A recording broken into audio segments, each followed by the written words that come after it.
Ralph Caples, John and Charles Ringling Historic District. At the present time, you cannot actually go on this full walk. From the John and Mable Ringling Grounds, the access to the new college campuses have been fenced or roped off. Some of the pictures of this walk were taken pre-COVID. The content is just a brief history of the Ringlings and Caples because of time restraints. Also, before the walk, we will talk about the Ringling family. 4 of the Ringling brothers were born in this house in McGregor, Iowa. The Ringling family, from top left to right: Albert, Alfred T., Augustus, Otto, and Charles. Bottom left to right: John, Marie Salome, Auguste, Ida, and Henry, circa 1890. Auguste Frederick Ringling, from 1826 to 1898. He was born in Hanover, Germany, moved to Canada in 1847 at the age of 21, then moved to Milwaukee in 1848.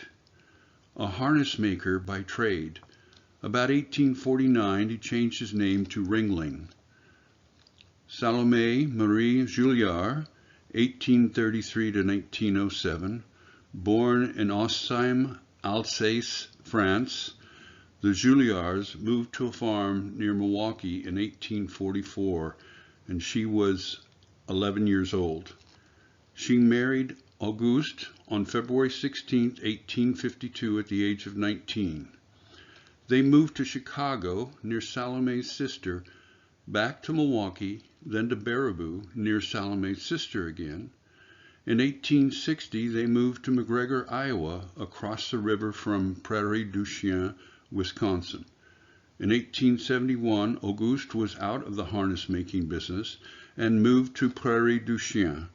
In 1875, trying to find a job, he moved back to Baraboo to work for his brother-in-law, Henry Moeller, Sr., a wagon maker, then opened his own harness-making shop a year later. Albert Al Ringling, born in Chicago in 1852 and died of Bright's disease of the kidney in Baraboo, Wisconsin in January of 1916.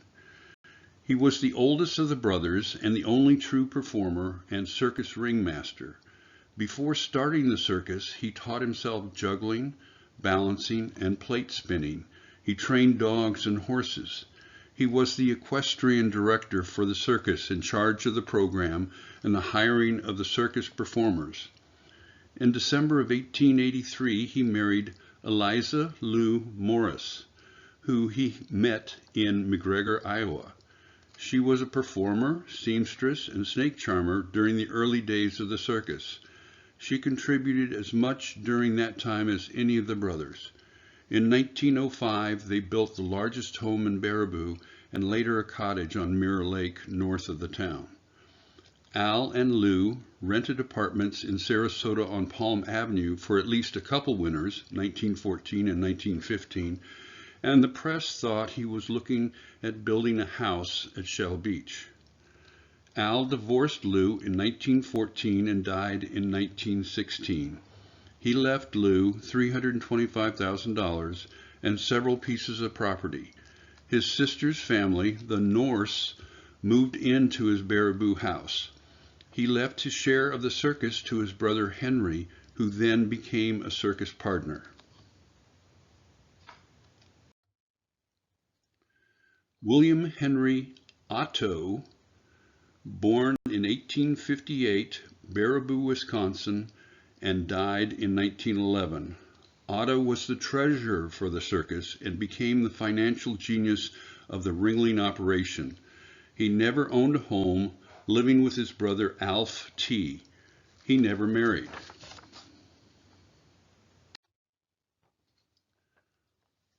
Alfred Theodore, or Alf T., born in 1863 in McGregor, Iowa, and died in October 1919 at his home in Oak Ridge, New Jersey. Alf T. led the circus band and handled press relations and publicity. He wrote Life Story of the Ringling Brothers in 1900. In 1901, he purchased a farm east of Baraboo and built a European-style chalet. As you can see in the photo, he was an avid fisherman. In 1890, Alf T. married Adela, or Della, Andrews from Baraboo. In 1895, Della gave birth to Richard Theodore Ringling, who lived from 1895 to 1931. And in 1899, they built a grand house in Baraboo. Della didn't like to travel with a circus, and Alf T. was everything circus, and that led to a divorce in 1913. Della got the house and other properties and $305,000 in securities. Alf T. later married Elizabeth Shuttleworth, who lived from 1890 to 1948. In 1919, they planned to build a large home on 45 acres of the Hemingway estate near Shell Beach. He died in October of 1919, and his second wife carried out his plans to build the house using the Carmen Company. He owned 1/3 share of the circus, valued at about $84,000, and personally owned giraffes and elephants, a rhinoceros, and a hippopotamus. Richard married Aubrey Black in 1918, owned a ranch in Montana, and built a home on 281 acres north of Sarasota about 1921. Carl Edwards Charles, born 1864 at McGregor, Iowa, and died in December of 1926, a few months after finishing his mansions. He was the circus orchestra leader, managed performers and work crew, in charge of advertising and promotion, and worked behind the scenes to keep the circus operating smooth and efficiently. He was the most musically talented. He married Edith Conway, lived from 1869 to 1953, from Baraboo in 1892. They had 2 children, Hester, living from 1893 to 1965, and Robert Edward, living from 1897 to 1950. They owned a large home in Evanston, Illinois. Edith's mother, who lived in Baraboo, wintered in Sarasota from 1914 to 1922. She built a home on Palm Avenue in 1917. John Nicholas, born 1866 at McGregor, Iowa, and died in 1936. John was responsible for circus scheduling, contracting, and bookings, not the day-to-day operations.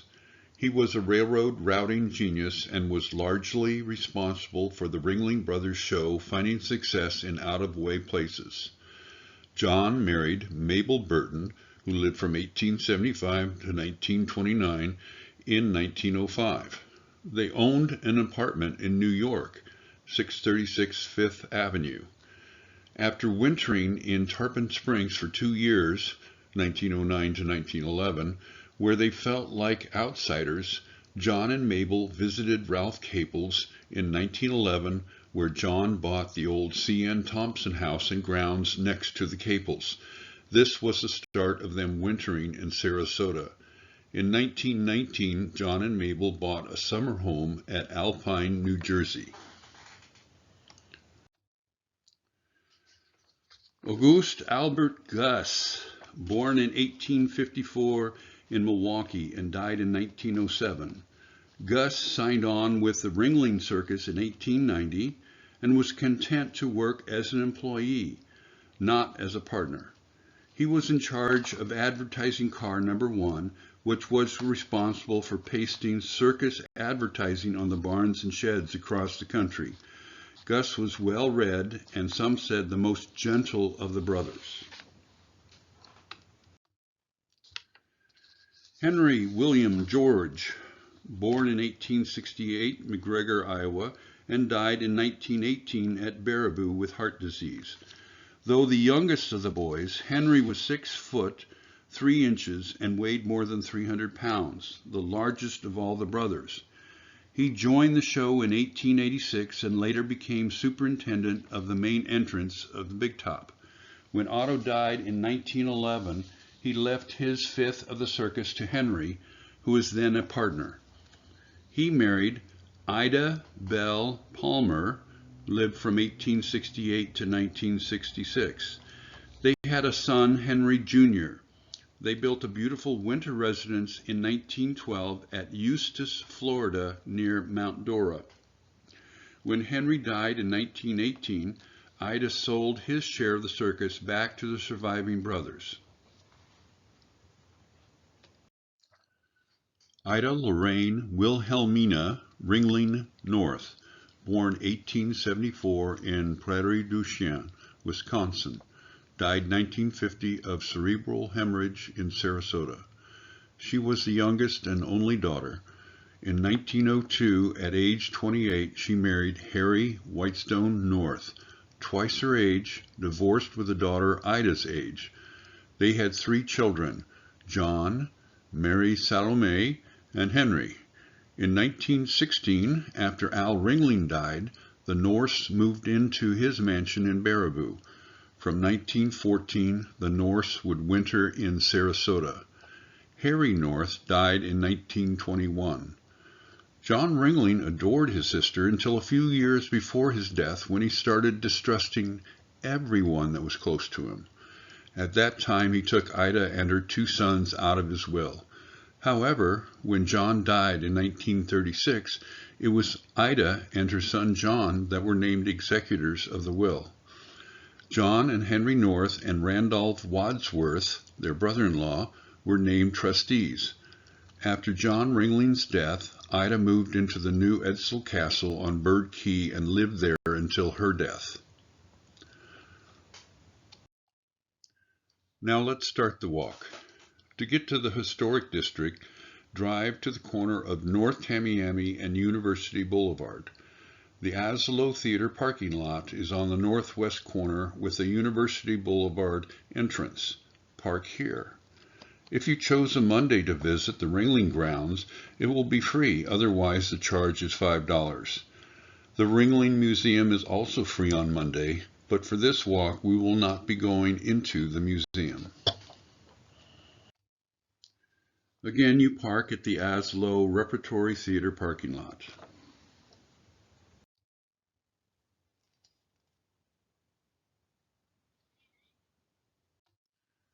You will enter through the original gatehouse. You can see next to the gate the ornate moldings. You will need to go through the John M. McKay Visitors Pavilion to get checked in for your walk. Normally, all you have to do on Monday is give your zip code. If you're going to a charged event, you may have to stop here at the desk. This is also where you will find the museum gift store. You will have to exit through this building, so you will have another chance at buying merchandise. Once you exit the pavilion, turn left and walk down to the Dwarf Garden. This will be where we wait for any stragglers. Here is the loop defining the Dwarf Garden. The Dwarf Garden, the stone statues located here, Ringling brought from Italy. They serve as a symbolic link between visual and performing arts at the Ringling.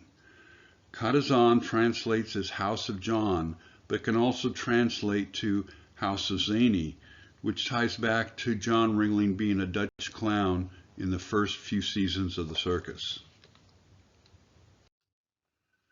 The dwarves are on the border of the circular walk, but you can also explore the inside of the circle. All right, everybody's here to start walking. We will walk to the corner of the entrance to the museum, straight ahead. John Ringling with Mable would go to Europe on a regular basis looking for new circus talent. While he was there, he would admire the art and make purchases. His collection grew and he finally asked John Phillips to design him an art museum. In 1927, construction began using Chase and McElroy builders. When Mable died in 1929, it gave John a new resolve to finish their dream. The museum was finished in 1930, and in October 1931, he officially opened the museum to the public 1 day per year. The next January, he opened the museum permanently to the public. This picture is one of my older pictures. The bull to the left of the picture is now behind the museum. However, we're not going to the museum today, but we will walk around the museum.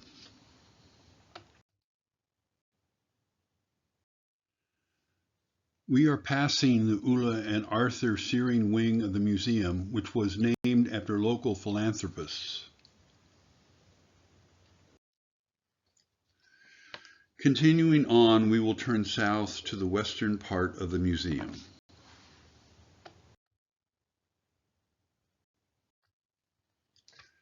We are going to take a quick turn to the left and view David and the planned mausoleum underneath. We are passing by some of the statues. To the right is the bull from in front of the museum. Continuing. Here is the museum courtyard. And the large statue of David, and below him the crypt meant for the bodies of John and Mable Ringling, designed by the architect of the museum, John Phillips. Just after John's death, the Sarasota Herald on December 3, 1936, had a headline, "Bodies of Mr. and Mrs. Ringling will rest at Art Museum Crypt." However, that was not to be. The bodies of John and Mable were temporarily interred in several places until Henry Ringling was able to not only get their bodies interred at the Ringling Grounds, but also his mother's body, which had been interred at a Sarasota funeral home for over 40 years. The three bodies are now at rest at the furthest spot on the Ringling Grounds from the museum. We will see the graves toward the end of the walk. The new addition to the museum, the Chow Center for Asian Art. Our walk takes us to the southwest portion of the Ringling Grounds and to the Ralph and Ellen Caples residence on the new college campus. But first, we pass the Ringling Museum Johnson Blaylock Education Center, which houses the Art History Reference Library. And we turn and walk to the west. A fairly new exhibit on our path is the Nancy L. Ellis Tea House. This is the entrance to the tea house. And a side shot where the tea house overlooks a small lake on the grounds. We're back on the trail and entering the Millennium Tree Trail.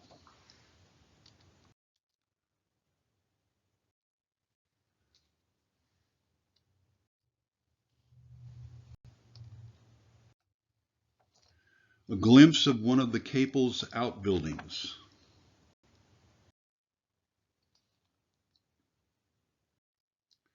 We turn to the left right up here. What's this? Our way is blocked by a fence. I told you we couldn't actually perform this walk today, so it's time to go back in time and visit the Caples residence. The Caples residence is at the far west of the Caples campus of New College. Here is a description from a New College brochure of the Caples mansion. It mentions that Ellen Caples gave the estate to New College in 1962, but stayed in the villa until her death in 1972. In 1894, Charles N. Thompson, the manager of the Four-Paw Cells Circus, bought land north of Indian Beach and subdivided it into Shell Beach. He was able to attract circus and railroad men to purchase lots. One of the first to buy a lot at Shell Beach was W. H. English, the advance agent of the Wallace Brothers Circus. He built a log home and supplied it with curiosities. One such was a huge snakeskin, 28 feet long, draped in the hall. Ralph and Ellen Caples came to Sarasota by horse and buggy on a delayed honeymoon in December of 1899. The trip from Bradentown took 4 hours, and Sarasota wasn't even a town at the time. Planning to stay only a few days, they stayed a week and loved it. Even after buying the W. H. English log bungalow at Shell Beach in July of 1909, he was only a part-time resident. His career with the railroads came first. Ellen and her parents would winter in Sarasota, where she was popular and was sought after for her soprano voice at church and entertainment venues. Although staying in Sarasota part-time, Caples loved Sarasota. He indirectly got a railroad into Sarasota, the seaboard, about 5 years before they were planning to do so. He was probably the best Sarasota booster of the time. He invested in Sarasota. He brought important people to live or invest in Sarasota. Some of the names he brought to Sarasota were John Ringling, John Burkett, the city lawyer, W.C. Towles, and Andrew McAnch, the builder of the Miramar Apartments, hotel, auditorium, and casino. He helped create the first Sarasota airport and bring the Ringling Brothers Circus to winter in Sarasota. During the Depression, he would help finance a municipal auditorium and the Lido Casino. In 1921, he joined the H.E. Remington Advertising Company of Chicago, and within 2 years became the president and had acquired controlling interest in the company. He expanded the new Caples Company into Chicago, New York, Omaha, and Los Angeles during the rest of his working life.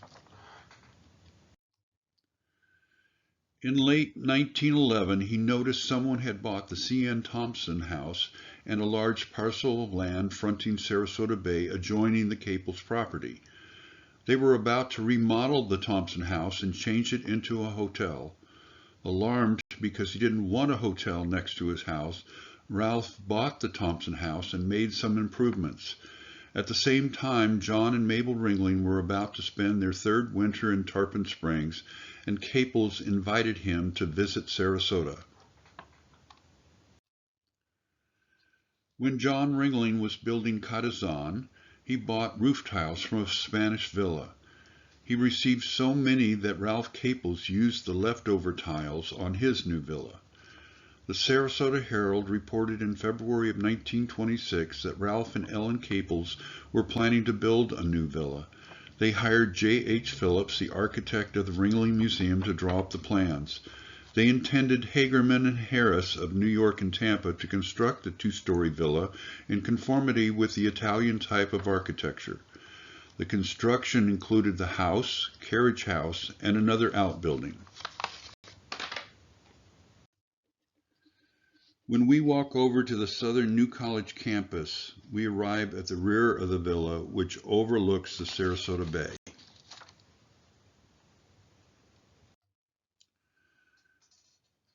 This shot was pre-COVID, and we see the patio and porch of the villa. The living room was to the right, and the dining room was to the left of the patio. This is the front of the Caples Villa. It is used for the humanities faculty offices. Note braces are used to hold the balcony up. At the time this picture was taken, the building was in sad shape. In 2019, an article claimed the Caples Villa was closed temporarily due to mold contamination. In the same article, it said the house wasn't aging well, and since it is in an historic district, the cost is higher to fix the problems. A feasibility study was done about 2017, and the estimate of an accurate historical renovation was in excess of $9 million. Some of the campus ghost stories of the Caples Villa. Students have heard rustling of chains in an upper bedroom during a tour. A man in a white suit who appears in the garden, and a woman in a purple dress who plays the piano in the Caples Villa. Two shadowy figures were seen through a window in the carriage house outside Caples. The figures were talking to each other and making hand gestures as the light from the exit sign showed down upon them. Professors who have had offices in Caples have told stories about odd phenomena when they returned to their offices in the morning. Lights on when they had left them off, and books rearranged throughout their room. When I first moved into this office, I became convinced that these stories were true, Professor Carrasco said. I'm not totally convinced there's a logical explanation for the various phenomena. Here's the building diagram of the villa and the carriage house. You notice the first floor contains a living room, dining room, powder room, breakfast room, and kitchen. The second floor has 2 bedrooms and a guest room, a sitting room, and 3 bathrooms. The carriage house has room for 3 cars and a living quarters upstairs. I did enter the building, but was limited to what I could see. This is a picture looking back at the door from the inside. The house has been converted to the new college purposes, but the first floor corridor was small. This view led to an office and what was once the living room. The other side looks narrow and leads to another faculty office and what was the dining room. Here is a view of the patio and porch area facing Sarasota Bay. This portion of the villa housed the kitchen and upstairs servant quarters. Eastward, the villa wall continues into the Caples carriage house. The carriage house is the home to the Environmental Studies Program Office and a classroom and laboratory. The old door opens up to a classroom. Behind the Caples Villa, there is a launch site for canoes, kayaks, and small sailboats available for student use. By 1913, 2,000 feet of seawall had been placed in back of the Caples Ringling's estates. The Caples wall was removed in a student-monitored experiment to restore the native shoreline habitat that serves as a natural fish nursery. What is new, since the last time I visited New College, has erected a pier close to the Ringling Grounds. From the Caples Villa, we will walk to Catazan and then to the north campus of New College. So let's get back to the Ringling Grounds.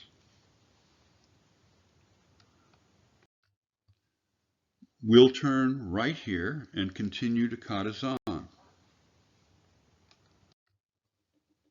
We can see our destination in the distance.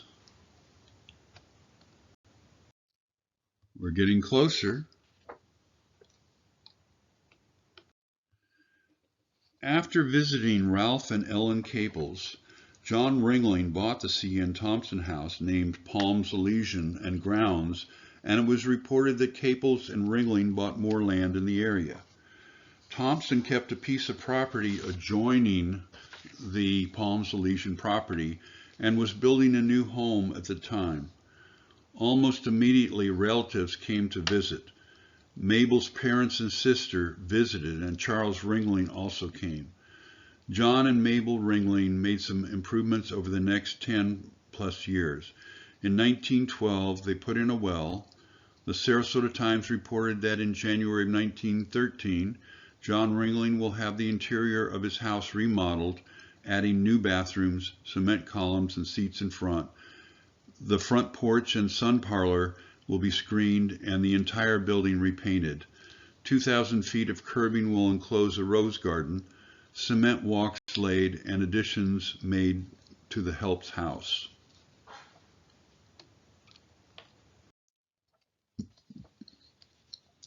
In 1917, John started purchasing property in Sarasota, and in the early 1920s had a vision of developing the Keys around Sarasota. He wanted his property to help sell lots in his development, and in 1924 he decided to replace his home, Palms Elysian, with something more ornate. John and Mable interviewed architects, and Mable chose to go with the New York architect Dwight James Baum. Owen Burns, who partnered with John Ringling in most of his Sarasota projects, became the builder of Katasan, or House of John. Burns also dredged Ringling's bayfront and created an island where John's boats could dock. Mable Ringling was caught in a freak accident. She was using Alf T's boat, Salome, and was entertaining guests in Tampa when lightning struck the boat and started a fire. No one was killed, but Mable had a burn scar for the rest of her life, and the boat sank. In June of 1929, at age 54, Mable died in New York from diabetes and Addison's disease.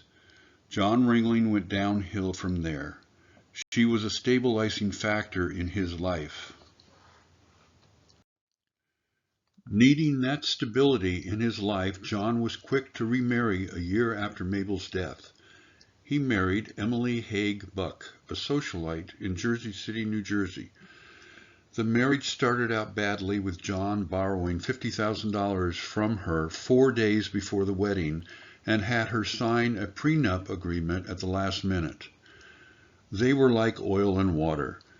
She liked to entertain, and he sought the quiet moments. In 1933, John filed the first suit for divorce, but the suit was dismissed.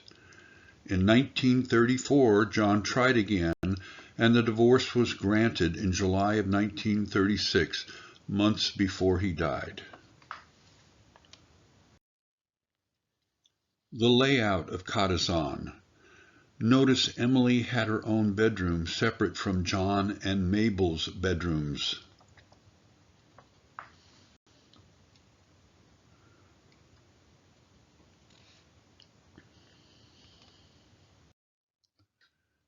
Here's the grand hall and foyer, the state dining room, the bar, the ballroom, and a segment of the gaming room ceiling. Mabel's bedroom. John's bedroom.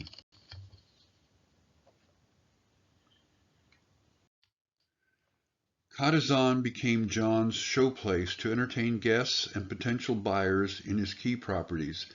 He would use his boats to show them the keys. Different views of the outside of Katasan. From the patio of Katasan, we will start our next leg of the journey to visit Charles and Edith Ringling's estate. Walking away from Katasan, north along the seawall, we will try to enter the new college campus. But alas, the way is blocked. See the red wire border meant to keep out unwanted visitors. Here is a map of the new college Bayfront campus. The buildings we will visit are closer to the Bayfront. This segment of the on-campus map shows the buildings we will visit, starting with number 1. We will be visiting Hester Ringling's Sanford's mansion, number 1. Charles and Edith Ringling's mansion, number 2. The carriage house and chauffeur's quarters, number 3. The estate caretaker's home, number 9. The old barn, number 10. And Robert and Irene Ringling's bungalow, number 5. Then we will return to the John and Mable Ringling's grounds. This is the view as you enter the new college Bayfront campus.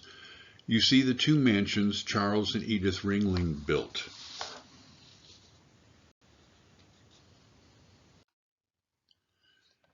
Hester Ringling Sanford lived in the home until 1965. New College converted it into the offices for the high-ranking officers of the school, some faculty offices, and a conference room. They named the building Cook Hall in honor of Jane and Work Cook, who had time and again made significant and timely gifts to the college, always without seeking recognition. Both had served as trustees, and for 5 years Work Cook had been chairman. Hester Ringling Lancaster Sanford, born 1893 in Baraboo, Wisconsin, died 1965 in Chautauqua, New York, buried at Minnesota Memorial Park, Bradenton, Florida. First child of Charles and Edith Ringling. She had 2 sons from her first husband, Louis Lancaster, who died in the First World War. Later, she married Charles E. Sanford. Hester followed a concert singing career. She later gave concerts, taught voice and drama to children, and was active in the Sarasota Developing Theater. Hester's mansion is Mediterranean Revival, an example of Italian Renaissance style, with stucco on the exterior and red clay tile roofs. You can see the house follows a U-shaped design around an open patio with views of the bay. We're entering via the side entrance. The living room extends the entire height with a barrel vaulted ceiling. The second-story hallway looks down to the living room through the arched openings. The formal entrance is within the 5-bay arcaded loggia along the eastern facade. The house uses wrought iron on both the exterior and interior of the house in lighting fixtures, balconies, railings, and window grills. The upstairs hallway.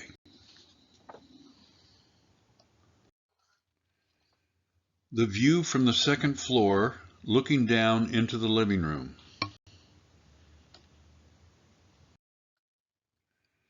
The floor tiles are terracotta.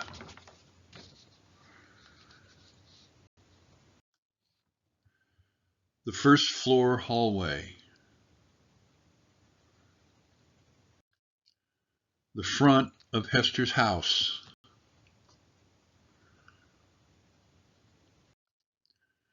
Time to move on to Charles and Edith's mansion. What are these people looking at? The area is popular with ospreys and eagles. If I remember right, it may have been an eagle. We are walking toward the colonnade leading to the belvedere. Notice the colonnade and belvedere had traces of both mansions, the blend of stucco and pink Etowah marble. The center belvedere, it is said, is where Edith and Hester had their breakfast served. The colonnade leads from Hester's residence to the music room in Charles Ringling's mansion. We'll take the walkway to the front of the mansion. Heading toward the drive-up front entrance.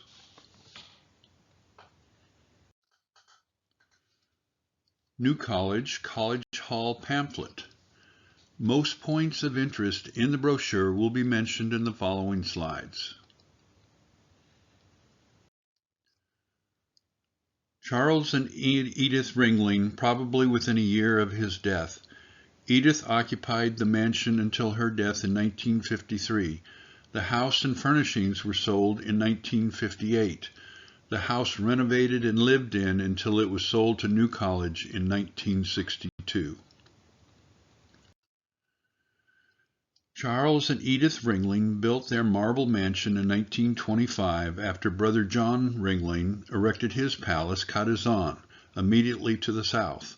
The Charles Ringling House was completed in 1926 at a cost of $880,000, following the designs and under the supervision of the Milwaukee architectural firm of Claes, Shepard, and Claes. The mansion was designed neoclassical revival style, steel-framed and veneered in pink Etowah marble from the state of Georgia.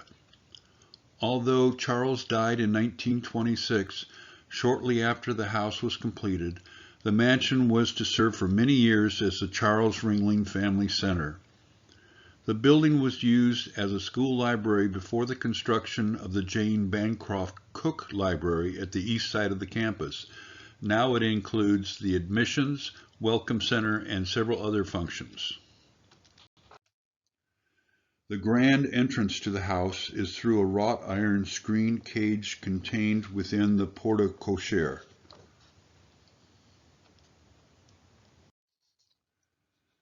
The interior decoration of the house was done by Marshall Field and Company of Chicago. Furnishings for the Ringling home were imported from many parts of the world. The rooms were filled with furniture built by Sheraton and Hepplewhite in England well over 200 years ago, selected in keeping with the English design of the house itself. The living room, measuring 58 by 30 feet, dominated by three features: the ornately beamed ceiling, a central marble fireplace, and the curved marble staircase ascending to the second floor. French windows flanking the fireplace led to the loggia, the patio, and the dining room, the billiard room, and a hallway to the offices and service rooms.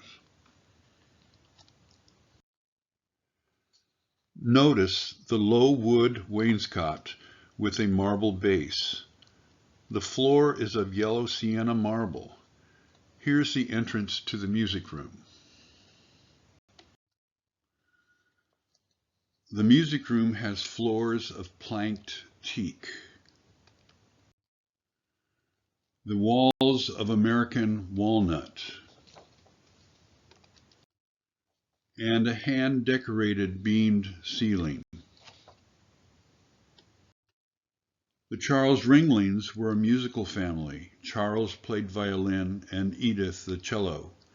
The music room is used by New College for a variety of events, lectures, meetings, social events, and concerts.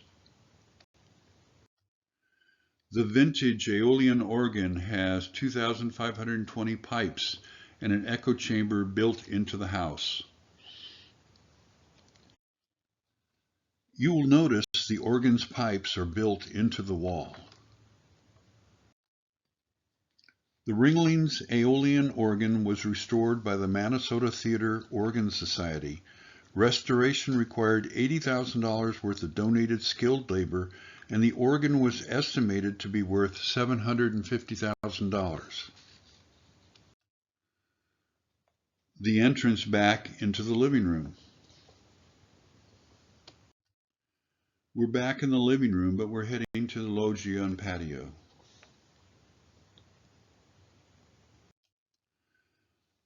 The barrel vaulted loggia leads to the billiard room and dining room. The patio was enclosed by New College when they made this the student dining room when New College first opened. A look back.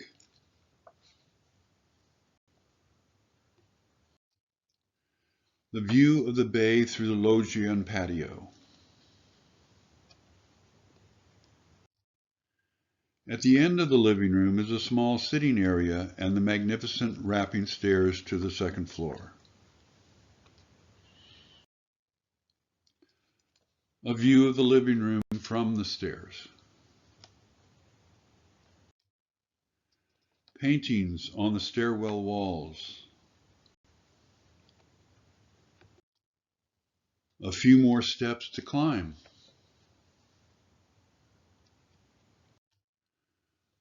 The mansion was modified for New College's needs. Here's a hallway that leads to offices and working rooms.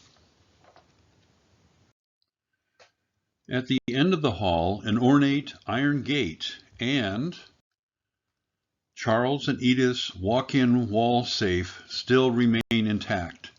In the same area, you will find classrooms and meeting rooms. There is a second floor patio with great views of Sarasota Bay.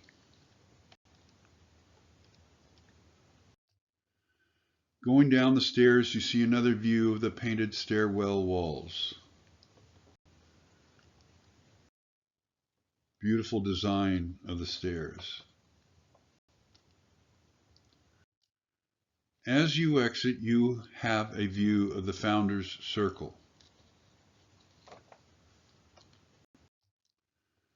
Views of the Charles and Edith Ringling's home.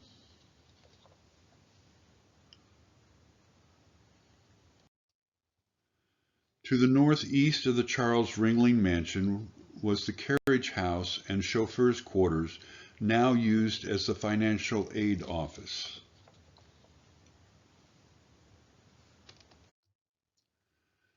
The Dort Promenade was the main driveway to Charles Ringling's mansion.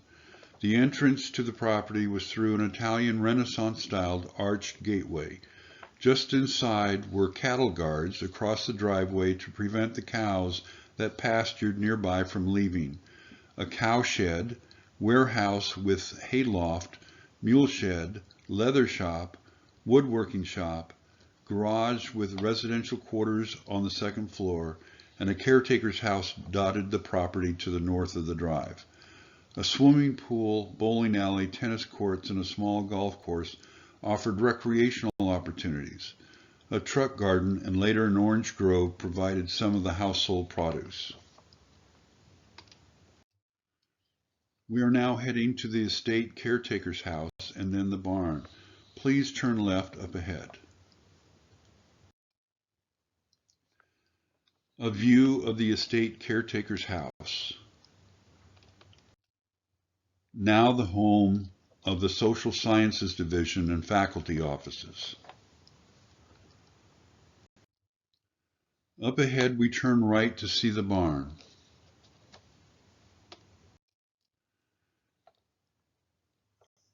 The entrance to the barn, now the Four Winds Cafe.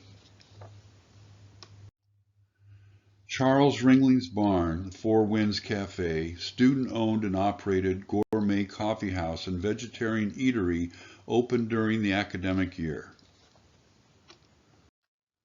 The inside of the barn, and a view of the student-owned cafe operations. How sad. The Four Winds Cafe is closed. Is it a COVID-related closing?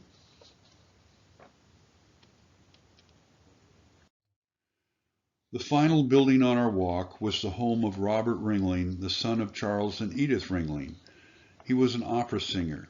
When he died, his wife remarried to Robert C. Bonsignor, and that is why the bungalow is called Bonsignor Hall instead of Robert Ringling Hall. As the description states, it is the home of the psychology faculty with computer labs and classrooms. The bungalow is at the northwest end of the campus, and this is where we start heading back. Walking along the sidewalk along Charles and Edith's seawall to the bay. We can see Katazan up ahead. Back on Ringling Grounds property again. We will see the Hidden Garden, number 8, the Rose Garden, number 7, and then say adieu to the historic district. The Secret Garden, up ahead and to the left. Here's the entrance to the Secret Garden. Here is the current burial spot for John and Mable Ringling and his sister Ida Ringling North.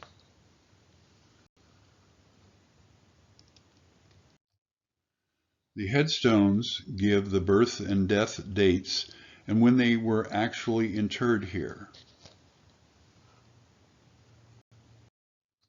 Leaving the secret garden, now onto Mabel's rose garden. It's just ahead. There is a sign pointing to the rose garden.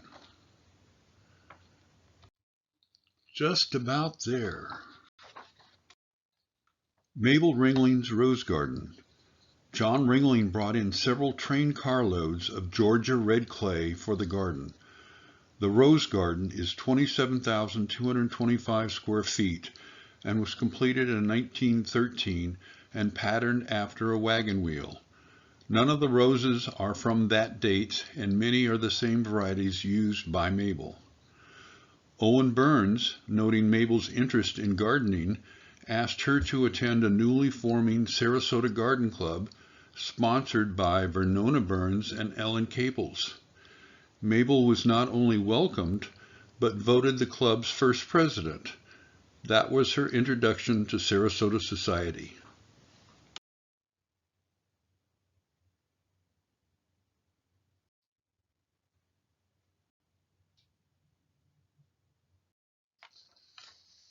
A row of roses. Some of the statues in the rose garden. Serenaded with roses and statues on our way out of Mabel's rose garden. And now we walk to the exit from number 7 to number 1. Time to walk toward the exit.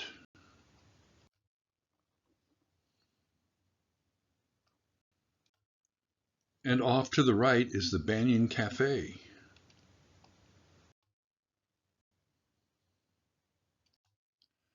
Getting closer. Ah, McKay Pavilion and the way out. I hope you had a nice walk. Please come again. See you next time.